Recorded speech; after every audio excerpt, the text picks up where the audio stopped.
هل لدى خيارات لمحمد وهبي لتعويض الثنائي عبد الصمد الزلزولي ونصير مزراوي؟ في هذا الفيديو سوف نكشف لكم ذلك. لا تنسى لايك والاشتراك في القناة.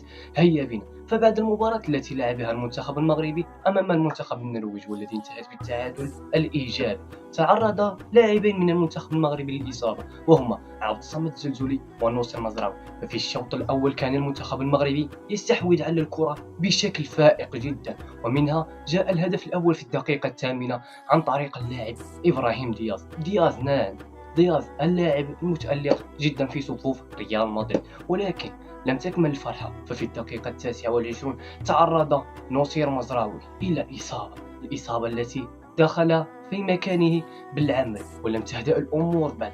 فبعد عدة تغييرات من المدرب محمد وهبي وإعطاء الفرصة لكل الشباب، تعرض اللاعب الآخر، اللاعب الذي يلعب في صفوف ريال بيتيس، نعم، عبد الصمد الزلزولي. والآن السؤال المطروح في عقل جميع المغاربة: هل يمكن للناخب الوطني محمد وهبي تعويض هذا الثنائي؟ نعم يمكن، ولكن بشرط أن تخرج تقارير طبية توثق حالة إصابة هذا الثنائي كما فعل المنتخب المصري. المنتخب المصري تعرض لاعبه للإصابة وقام بتغييره، هكذا سوف يفعل المنتخب المغربي إذا خرجت وثائق تبين أن هذان اللاعب للإصابة. وأنتم اكتبوا لنا في التعليقات من الثنائي الذي سوف يعوض عبد الصمد الزلزولي ونصير مزراوي. إلى اللقاء.